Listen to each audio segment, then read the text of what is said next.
Rev up your engines!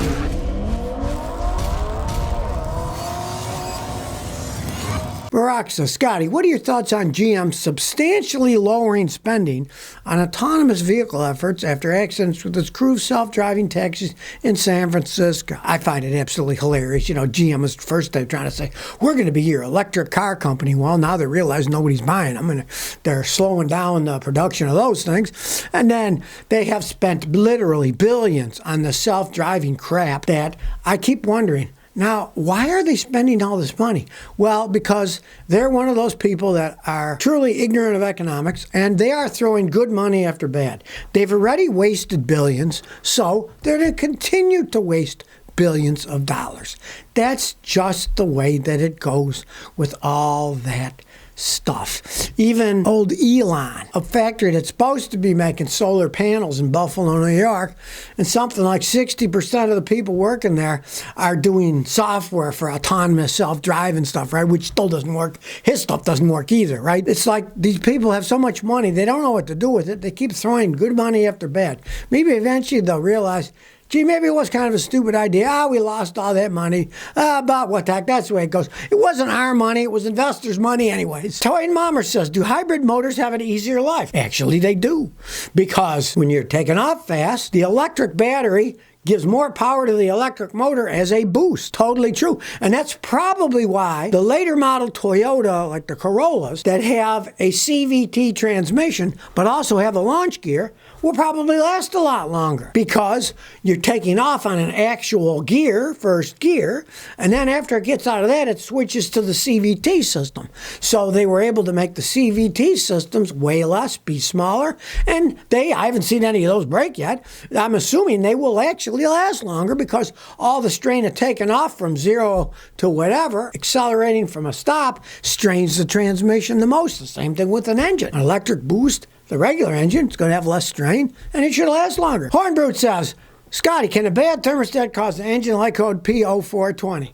Well, technically, yes, it could. Because if your thermostat, let's say, is wide open, broken open, your engine will run too cold, especially in the winter. If it runs too cold, it's not running efficient. A hot engine runs more efficiently than a cold engine. That's one of the reasons, if you didn't know, these big diesel generators like they have in hospitals and stuff in case the power goes out, they have a very hot thermostat. So it opens at a higher temperature. So the engine runs at a higher temperature and it's more efficient. And in that case, it will use less diesel to generate electricity. Because when you generate electricity using a diesel motor or gasoline motor, it's very inefficient. Well, the same thing with a gasoline engine. It runs more efficiently at higher temperatures. That's why when I was a young mechanic back in the 60s, cars actually ran a lot cooler. But now they deliberately designed them to run warmer so they get better gas mileage because gasoline engines work better at a higher temperature. Now they get too hot, you get over the boiling temperature of water, then it all boils out and it overheats. No, that's bad.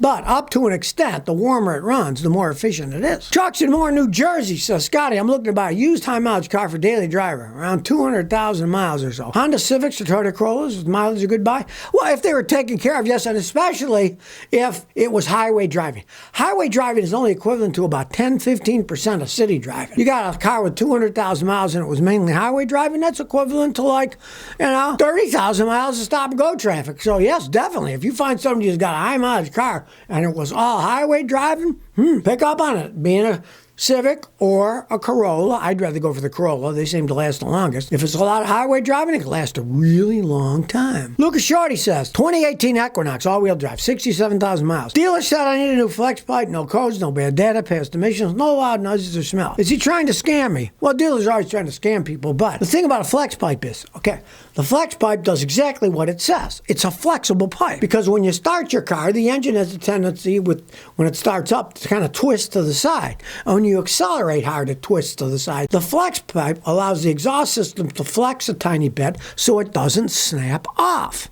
They found when they went to front-wheel drive vehicles, a lot of these exhaust pipes were snapping off, so all of them now have flex pipes.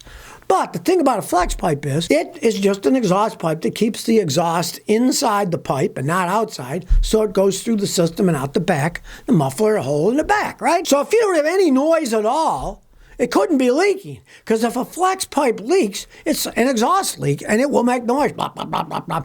If you don't get any noise at all, they're probably trying to scam you. When it starts making noise, go ahead, change it. And you can check it yourself easy, especially in the winter. In the winter, all you'd have to do is crawl in there with a flashlight, start it up, and you see steams coming out of the back of your exhaust when it's really cold, right? Then look under where the flex pipe is. If no steam's coming out, it is not leaking. Jay Fountain says, my wife's '07 Xterra puts an awful smell from the exhaust. I'm thinking it's running lean or something with a catalytic converter. Thanks for the tip. Okay, what does it smell like? If it smells like rotten eggs, that's sulfur.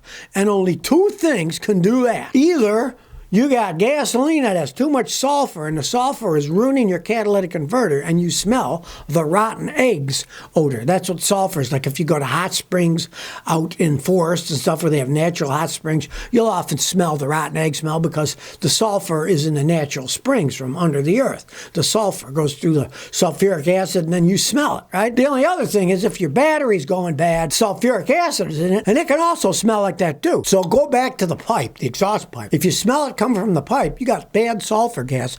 Buy your gas somewhere else. Try to clean a catalytic converter with catalytic converter cleaner, right? Now, on the other hand, if you open the hood and it smells under the hood by the battery, just replace the battery because it's sulfate and it's destroyed. Ahmed says, is the 1998 E420 V8 4.2 reliable? Well, it was brand new. It was relatively reliable, but those things are endless money pits as they age. And now, that thing is pushing 30 years old, right? I mean, what, it's 26 years old. That's an ancient vehicle. So much crap can go wrong with an old car, and then if you're not a mechanic and you got to take it to a guy like me, most professional mechanics these days charge between $150 and $200 an hour labor. So you don't want a car that breaks down or is going to probably break down in the future. I would never buy something like that unless it was dirt cheap and it ran perfect now and you wanted a weekend toy. Typical Dad said, Scotty, I got a 2016 Ram 1500 5.7 Hemi, 117,000 miles. Is it a good idea to idle it at 2,000 RPM to keep the cam lubed? Well, now, yeah, when you're idling at normal idle speed, the cams run dry because the idiots move them too far away from the crank and it doesn't throw the oil up. High speeds, it works fine, right?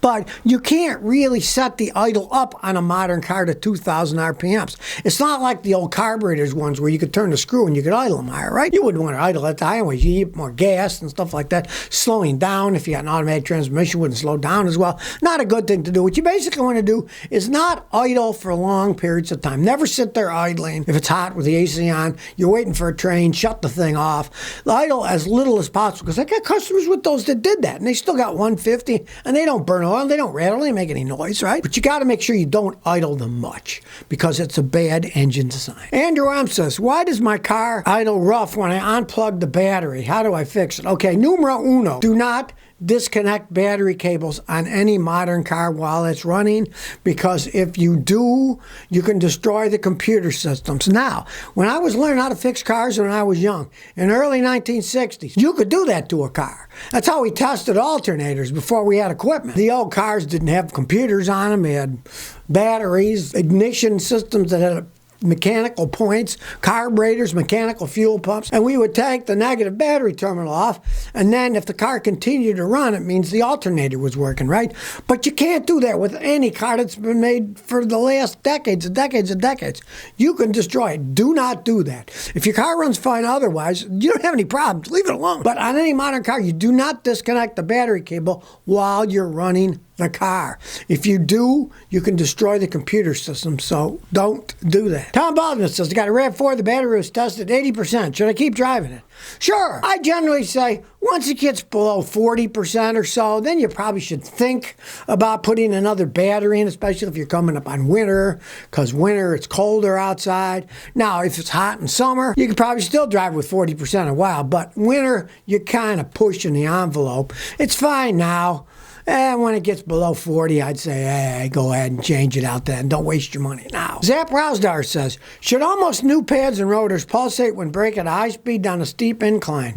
Is it just because they're overworked compared to flat braking? All right, well, they should never pulsate. If you're going down a steep incline, of course, there's more pressure on the braking system, right? They should not pulsate.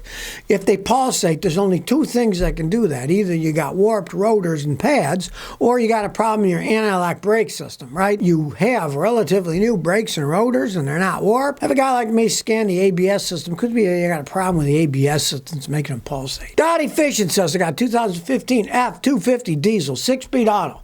Tranny has never been serviced since new. It's got 160,000 miles. Should I flush or not? No, never, ever flush them. Anyways, personally, if it goes okay, I wouldn't even change the fluid. What I would do would be I would drain the fluid in a clean pan. I'd change the filter and I'd put the old fluid back in. Because if you put brand new slippery fluid in a transmission that's never been changed with that kind of mileage, you could completely crap out slip, not even work. That's what you'd want to do. If you want to do something, drain the fluid into a clean container, change the filter, and then put that old fluid back in. Because if you put in new fluid, it's really slippery and it could just make it slip like mad. So if you never want to miss another one of my new car repair videos, remember to ring that bell.